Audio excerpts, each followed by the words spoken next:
देखा होगा, जब भी लोगों से भगवान की बात की जाती है तो वो आसमान की तरफ देखने लगते हैं। यूरी गागरिन स्पेस में जाने वाले पहले व्यक्ति थे और जब वो अपनी सबसे मुश्किल यात्रा कर कर वापस लौटे तो उनके द्वारा कहे गए शब्द बहुत फेमस हुए। उन्होंने कहा, आई सी नो गॉड अप हियर, मतलब भगवान आसमान में नहीं है। यहाँ एक भगवान दूसरे भगवान को ढूंढ रहे हैं। हम ये समझ पाने में असमर्थ हैं कि भगवान है कौन, और इसी समझ को समझाने के लिए है ध्यान। नमस्कार, मैं ज्योति स्वागत करती हूँ आप सभी का हमारे शो ध्यान प्रचार में। हमारे इस कार्यक्रम के माध्यम से हम आपको बताते हैं कि ध्यान क्या है और ध्यान प्रचार कर कर कैसे आप अपने और जिन्हें आप ध्यान सिखा रहे हैं उनके जीवन को बदल सकते हैं। और आज अपनी ध्यान की जर्नी को हमारे साथ बांटने के लिए, अपने अद्भुत अनुभव हमारे साथ साझा करने के लिए हमारे साथ मौजूद हैं एस रंजन जी। चलिए सबसे पहले मिलकर एस रंजन जी का स्वागत करेंगे। रंजन जी, बहुत स्वागत करूंगी कार्यक्रम में आपका। नमस्कार रंजन जी, कार्यक्रम की शुरुआत की जाए, लेकिन उससे पहले आपके ध्यान प्रचार की जर्नी के कुछ खूबसूरत लम्हे मैं आपको दिखाना चाहूंगी। हर इंसान की अपनी एक नियति होती है, या यूं कहें कि हम क्या करने वाले हैं, हमारे जीवन का क्या उद्देश्य है, ये सब पहले से ही तय होता है। हमें ज़रूरत है तो बस उसे अपने भीतर तलाश करने की। आज हम आपको एक ऐसे ही व्यक्तित्व से परिचित करवाने वाले हैं जिन्होंने अपने पूर्व जन्म के अनुभवों से जाना कि उनके जीवन का वास्तविक उद्देश्य क्या है, जो मेडिसिन डॉक्टर से मेडिटेशन डॉक्टर बने। हम बात कर रहे हैं डॉक्टर सौरभ रंजन की, जिन्होंने पत्री जी से सीखा कि हमें दवाइयों पर निर्भर होने की ज़रूरत नहीं है। उन्होंने लुई हे से सीखा कि प्रतिज्ञान और सकारात्मक सोच से कैंसर जैसी गंभीर बीमारी भी ठीक हो सकती है। डॉक्टर रंजन ने एक्यूप्रेशर और कलर थेरेपी को आजमाया और उन्हें अविश्वसनीय परिणाम मिले। आज डॉक्टर सौरभ रंजन दवाइयों पर निर्भरता को समाप्त करना चाहते हैं। डॉक्टर रंजन ने ये समझ लिया है कि अगर ध्यान को घर घर तक पहुंचाना है तो पीएमसी हिंदी से बेहतर और कोई माध्यम नहीं हो सकता। यही वजह है कि आज वे पीएसएसएम के सबसे बड़े project pyramid meditation channel Hindi के माध्यम से ध्यान को जन जन तक ले जाने के लिए समर्पित हैं। आज डॉक्टर रंजन पीएमसी हिंदी के एक प्रवक्ता के रूप में देश भर में जगह जगह घूम घूम कर पीएमसी हिंदी का प्रचार प्रसार करने के अलावा पीएमसी हिंदी के उद्देश्यों से लोगों को परिचित करा रहे हैं। निश्चित रूप से डॉक्टर सौरभ रंजन पीएसएसएम के अनमोल रत्न हैं। रंजन जी, कोई कैजुअल सीकर होता है और कोई सीरियस सीकर होता है। आप कैसे सीकर थे और आप कैसे पीएसएसएम से जुड़े? मैं चाहूंगी सबसे पहले आप हमें इसके बारे में बताएं। सीकर की बात कहें तो वास्तव में बचपन में मैं जब मेरे जीवन में ध्यान आया तो उसे मैं कुछ ढूंढ ही नहीं रहा था, बस एक या कहें ढूंढ रहा था, लेकिन मेरे पास शब्द नहीं थे। ओशो की मैगजीन मेरे सामने आई, फिर मैंने ओशो ध्यान केंद्र पता किया, ध्यान करने लग गया। हाँ, जब मैं मेडिकल कॉलेज में जब मैं थोड़ा सा ध्यान में छूट गया था, एक शहर से दूसरे शहर गया, पटना से सोलापुर, तो उस समय थोड़े कुछ दिनों के लिए मेरे जीवन में एक खोज थी ध्यान केंद्र की, जहां पे मैं बैठकर ध्यान कर सकूं। उस समय थोड़ी सी जद्दोजहद थी कि मुझे ध्यान केंद्र, मेरा छूट रहा है, मैं ध्यान में नहीं बैठ पा रहा हूं। तो इस हिसाब से अगर हम कहें तो सीरियस सीकर के रूप में ही मैं अपने आप को मानूंगा, लेकिन पूर्व जन्मों के प्रभाव के कारण यह एक मोमेंटम बना हुआ था कि मुझे इस जन्म में कुछ विशेष नहीं करना पड़ा। एक प्रवाह में मेरे जीवन में ध्यान आ गया ओशो के माध्यम से, और फिर पीएसएसएम पत्री जी से मिलने से, पिरामिड मिलने से पूरा सिस्टम मिल गया। पिरामिड ध्यानियों का ग्रुप मिल गया, अच्छी आध्यात्मिक पुस्तकें मिल गईं और पत्री जी का साथ मिला, जिसके माध्यम से ज्ञान मिला। रंजन जी, जैसा कि आपने कहा कि बचपन से ही ध्यान जो है वो आपके जीवन में आ गया है। अगर बचपन की बात की जाए तो बचपन में ये चीज़ें होना, सीरियस होना थोड़ा मुश्किल होता है, क्योंकि बचपन में बच्चों को खेलकूद से ज़्यादा प्यार होता है। तो ध्यान कब आपके जीवन में आया, वो कौन सी उम्र थी, और जब ध्यान आपके जीवन में आया तो क्या परिवर्तन आपके जीवन में आए, मैं इसके बारे में जानना चाहूँगी। पत्री जी जैसा बताते हैं कि हमें ध्यान सिखाना चाहिए, बांटना चाहिए, और ये मेरे जीवन में पूर्व जन्म से भी आते थे। पत्री जी के मिलने से पहले से भी, जब मैं ओशो ध्यान केंद्र में जाकर ध्यान करता था, जब मैं 11वीं कक्षा में था उस समय, तो मेरे भीतर ऐसा भाव आता था जब ध्यान की क्लास हुआ करती थी। ओशो की परंपरा में जो ध्यान सिखाते हैं उन्हें आचार्य कहते हैं। आचार्य जब ध्यान कराते थे तो मेरे भीतर भी ऐसी भावना थी कि मैं भी आगे चलकर आचार्य बनूंगा और ध्यान सिखाऊंगा। रंजन जी, जैसा कि आपने बताया कि बचपन से ही आप ध्यान सीख रहे थे और आप ओशो सेंटर्स में जाकर ध्यान भी करते थे, तो आपके मन में ये इच्छा भी थी कि आपको ध्यान सिखाना भी है। तो पीएसएसएम में जाकर ये कैसे संभव हो पाया, कैसे आपने शुरुआत की? मैं चाहूंगी आप अपने अनुभव हमारे साथ जरूर साझा करें।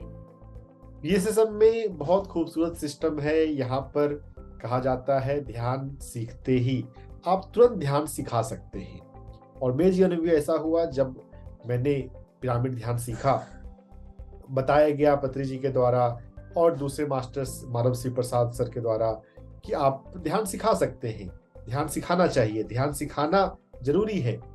तो मैंने उनकी बातों को मानते हुए तुरंत मैंने ध्यान सिखाना, जिस साल मैं पत्री जी से मिला, पीएसएसएम में आया, उसी साल से मैंने ध्यान सिखाना शुरू कर दिया। और पहला ध्यान मैंने पटना में सरस्वती विद्या मंदिर नाम के एक स्कूल में कराया।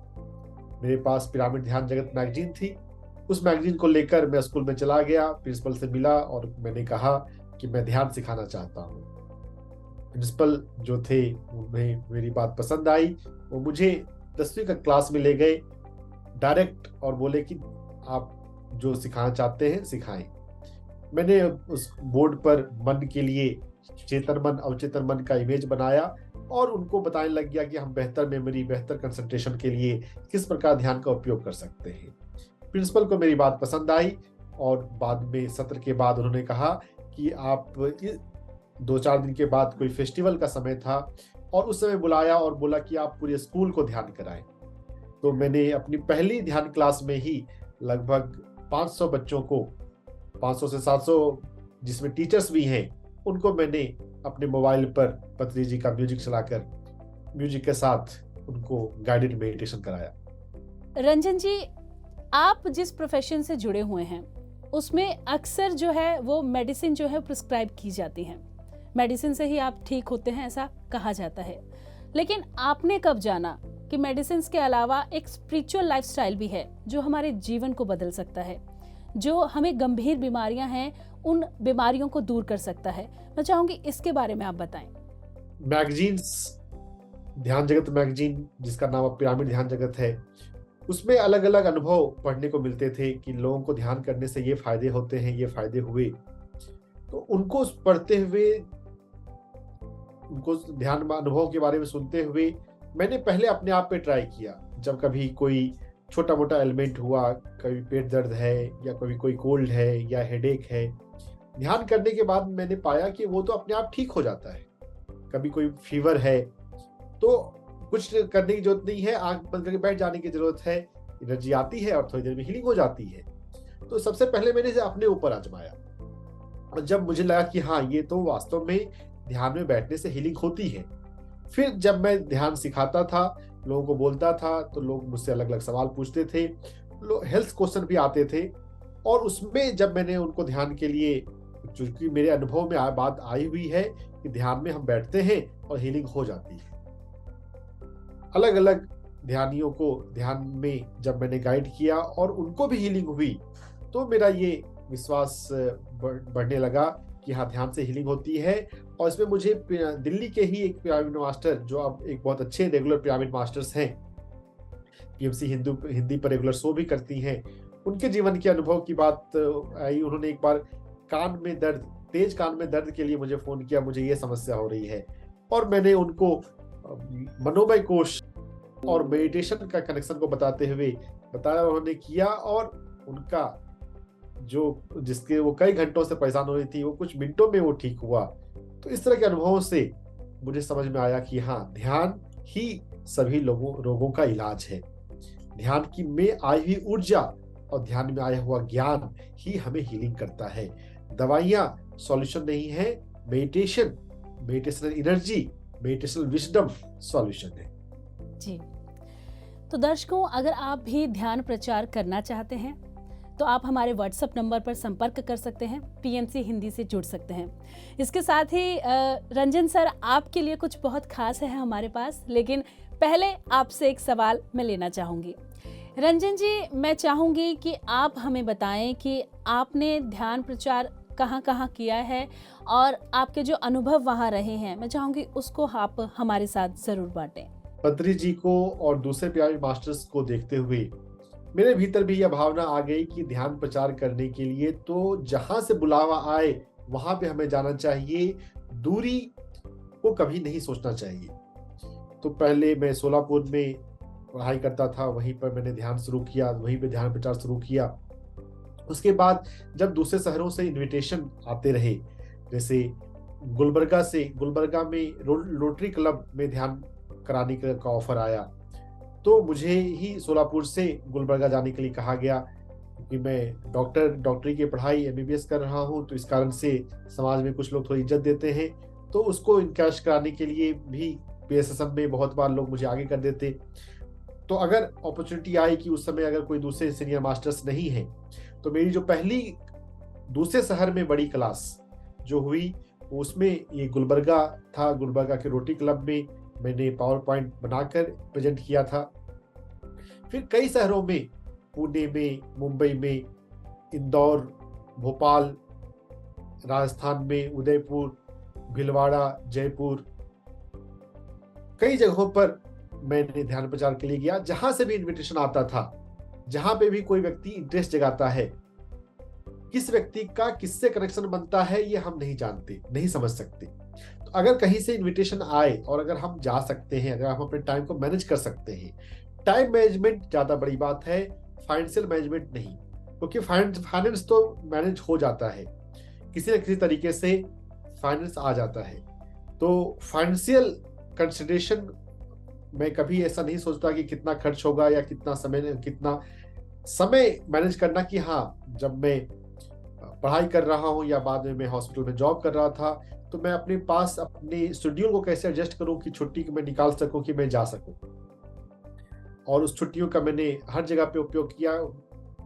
मैक्सिमम वीकेंड्स जो है मेरे उसी शहर में या दूसरे शहर में ध्यान प्रचार के लिए जाते थे। दिल्ली आकर भी मैं अलग अलग शहरों में जाता रहा, अमृतसर के मेडिकल कॉलेज में, गोवा के होम्योपैथी मेडिकल कॉलेज में, भुवनेश्वर के मेडिकल कॉलेज में जाके मैंने ध्यान कराया है। दिल्ली में जब मैं हॉस्पिटल में जब मैं काम कर रहा था, तो मैंने अपने हॉस्पिटल में ध्यान कराया। दूसरे हॉस्पिटल्स में जाकर, दिल्ली में मौलाना आजाद मेडिकल कॉलेज है, वहाँ पे फर्स्ट ईयर एमबीबीएस के स्टूडेंट्स में जाकर वहाँ पर जो एक योगा ओरिएंटेशन सेशन होता है, उसमें योगा कराने वाले मुझे जानते हैं, तो उन्होंने मुझे ध्यान कराने के लिए बुलाया। ध्यान कराने के लिए भारत में 28 राज्य हैं, तो लगभग आधे राज्यों में मैं जा चुका हूँ ध्यान के बारे में बोलने के लिए, बताने के लिए। कहीं से भी इनविटेशन आता है, अभी पिछले महीने उड़ीसा से इनविटेशन आया वहां पर ध्यान कराने के लिए, तो वहां पर 1 घंटे के सत्र के लिए मुझे 10 घंटे ट्रैवल करना है, 10 घंटे जाना, 10 घंटे आना। लेकिन फिर भी ऐसा बताया गया है पत्री जी के द्वारा और दूसरे प्यारे मास्टर्स के द्वारा कि हमें ध्यान सिखाने का मौका मिले तो ध्यान सिखाने के लिए जाना चाहिए।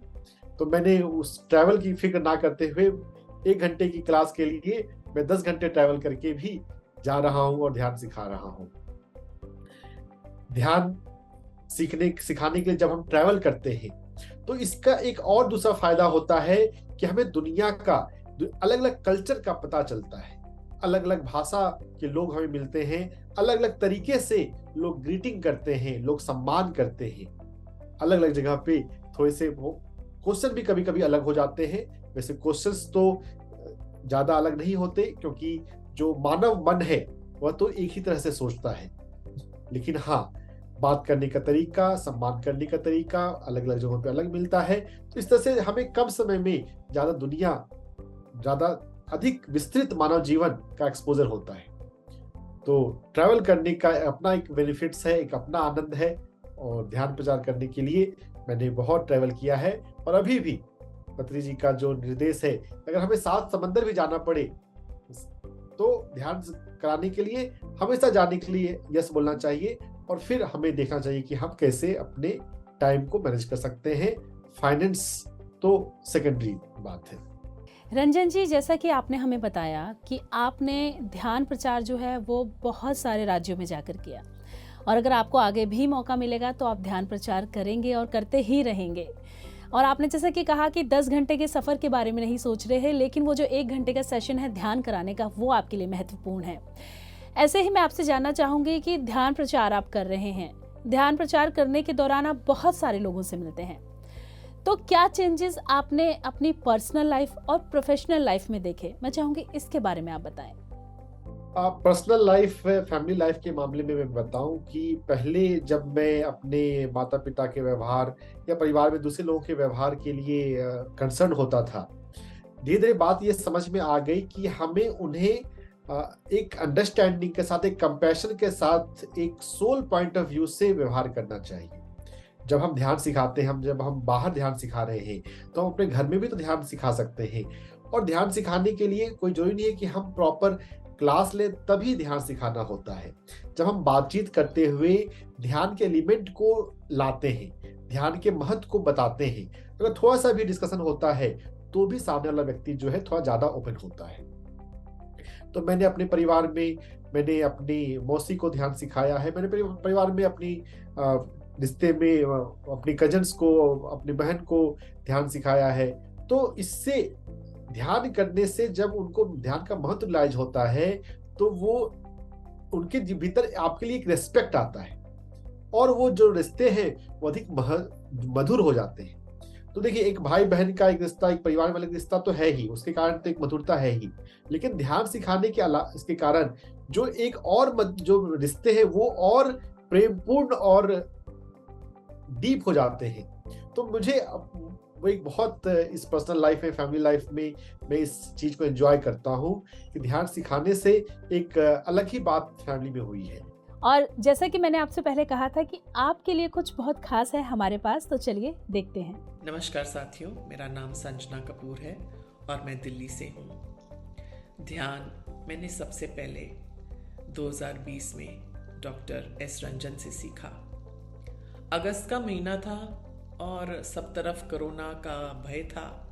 क्लासेस ऑनलाइन होती थी, तो जूम द्वारा मैं उनके साथ जुड़ी। उनके द्वारा निर्देशित ध्यान कराया जा रहा था और सबसे पहला मेरा एक्सपीरियंस ध्यान का उन्हीं के साथ हुआ। ध्यान के कुछ ही दिनों के बाद मेरे अंदर एक परिवर्तन आने लगा। यूं मानो कि मैंने जाना कि मैं तो एक बेहोशी का जीवन जी रही थी, सोई हुई थी। सही मायने में तो अब जागी हूं, अब जागरण हुआ है। ध्यान के अनेकों लाभ मैंने अपने जीवन में देखे। ध्यान से योगी तो बनते ही हैं, निरोगी भी बनते हैं, ये मैंने प्रत्यक्ष अपने जीवन में देखा। ध्यान से यूं मानो कि मेरे जीवन में एक क्रांति आ गई, परिवर्तन आ गया, एक बेहतर जीवन जीने का ढंग आ गया मेरे जीवन में। मैं डॉक्टर एस रंजन की बहुत बहुत आभारी हूँ। उनसे ध्यान के साथ साथ और भी बहुत कुछ सीखा है। स्वाध्याय सीखा है, पुस्तकें पढ़ना सीखा है, अपने जीवन को बेहतर बनाना सीखा है। मैं आपकी बहुत बहुत शुक्रगुजार हूँ। Thank you so much. Ranjan ji, कैसा लगा आपको ये वीडियो? आप हमें इसके बारे में बताएं। जीवन में एक संतुष्टि का भाव जो हम अपने जीवन में ढूंढते हैं, सबसे बड़ी तो होती है संतुष्टि। लाइफ में एक फुलफिलमेंट। पत्री जी की बातों को मैं जी रहा हूं और उस जीने का ये परिणाम बहुत अद्भुत है। पतंजलि जी ने एक बार कहा कि लोग बोलते हैं कि मैं क्यों फ्री में ध्यान सिखाता हूं, मैंने क्या कमाया है। पतंजलि जी ने लोगों की तरफ इशारा करते हुए बोला, मैंने आप लोगों को कमाया है। तो जीवन में हमें संतुष्ट लोगों को हमसे हमारे से संतुष्टि मिलती है और उनके कारण वो लाइफ में ग्रो करते हैं, और ये एक जो संतुष्टि का एहसास है, ये सबसे बड़ी बात है और वो हो रहा है, मुझे बहुत खुशी है। रंजन जी, हम अक्सर वही काम करते हैं जो हमें पसंद होता है, जहां हमारी ग्रोथ होती है। आपने अपनी एनर्जी घर घर ध्यान प्रचार करने में लगाई, तो आगे आपके ध्यान प्रचार को लेकर क्या फ्यूचर प्लान्स हैं? मैं चाहूंगी इसके बारे में आप हमारे दर्शकों को जरूर बताएं। पतंजलि जी कहते हैं कि हमें युवाओं में, बच्चों में, स्कूलों में ध्यान सिखाने के लिए अधिक फोकस करना चाहिए, क्योंकि वही भविष्य है। भविष्य बच्चों के माध्यम से बनेंगे। तो स्कूल, कॉलेज और यूनिवर्सिटी, इनमें मैं ध्यान प्रचार करने के लिए विशेष उत्साहित रहता हूं। यूनिवर्सिटी में अगर हम जुड़े, ध्यान क्लास कराएं और सिस्टम बन जाए, सिलेबस बन जाए, तो एक स्ट्रक्चर्ड वे में चलता रहेगा और फिर हर जनरेशन, हर बैच के बच्चों को ध्यान मिलेगा। तो हम अभी इस लेवल पर जुड़े सोच रहे हैं कि किस प्रकार से एक प्रॉपर सिस्टम बन जाए, जहां पे भी स्कूल के टीचर्स मिलते हैं उनको हम विशेष प्रायोरिटी देते हैं कि उनके माध्यम से हम अधिक जुड़े और ध्यान सिखाएं। यूनिवर्सिटी में और स्कूल्स में और कॉलेज में मेडिटेशन को एजुकेशन के सिलेबस में जोड़ना और उसके लिए लाइक माइंडेड लोगों से, वैसे पोटेंशियल चेंज मेकर से जुड़ते रहना, उनको ध्यान से जोड़ना, उनको ध्यान से सिखाना, अभी मेरे ये फ्यूचर प्लान्स हैं। रंजन जी, आपसे मेरा आखिरी सवाल। आप ध्यान सिखा रहे हैं और कई वर्षों से सिखा रहे हैं। बहुत सारे लोग हैं जो पीएमसी से नहीं जुड़े हैं, पीएसएसएम से नहीं जुड़े हैं, ध्यान करते हैं और आगे ध्यान भी सिखाना चाहते हैं, लेकिन कहीं ना कहीं आत्मविश्वास की कमी है। कहीं ना कहीं ये कमी है कि अगर मैंने ध्यान प्रचार के बारे में बात की तो पता नहीं सामने से मुझे कैसा रिएक्शन मिलेगा। तो ये जो नए ध्यानी हमारे साथ जुड़ रहे हैं, आप इनको किस तरह से मोटिवेट करेंगे ध्यान प्रचार के लिए? मैं चाहूंगी आप हमारे नए ध्यानियों को जरूर मोटिवेट करें। जी, ये बहुत ही महत्वपूर्ण है। हम ध्यान क्लास लेने से पहले हम ध्यान के बारे में लोगों से बोलना शुरू करें, और जब भी कोई व्यक्ति अपनी प्रॉब्लम को हमसे, हमारे साथ शेयर करता है, तो उस समय हम ध्यान से उनका प्रॉब्लम कम हो सकता है ये एक्सप्लेन करना सीखें और ये एक्सप्लेन करें, इसके बारे में बोलें।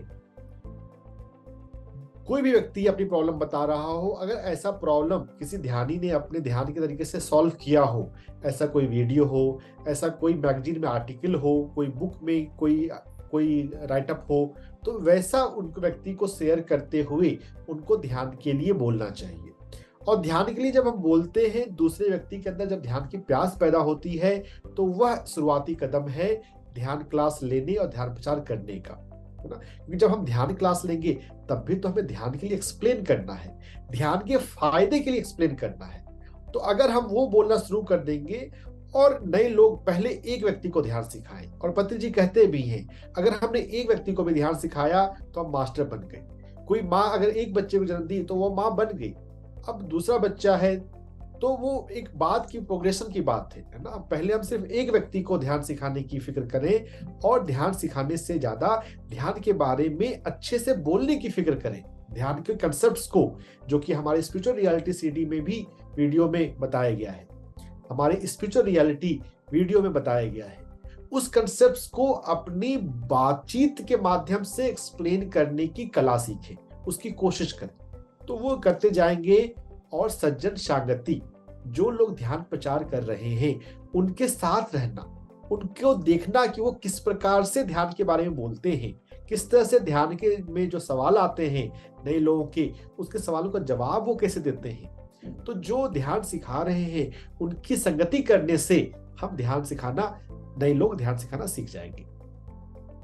तो बिल्कुल रंजन जी, आपने अपने ध्यान प्रचार की जर्नी को हमारे साथ शेयर किया, अपने जो अनुभव थे वो हमारे साथ शेयर किए, किस तरह से आपने ध्यान प्रचार की शुरुआत की और कहाँ कहाँ आपने ध्यान प्रचार अब तक सिखाया है इसके बारे में आपने बताया।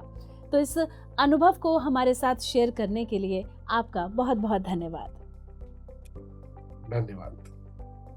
तो बिल्कुल दर्शकों, हमारे आज के इस एपिसोड में हमने जाना एस रंजन जी की ध्यान प्रचार की जर्नी के बारे में, किस तरह से उन्होंने ध्यान प्रचार की शुरुआत की और किस तरह से देश के कोने कोने में उन्होंने ध्यान प्रचार को पहुंचाया।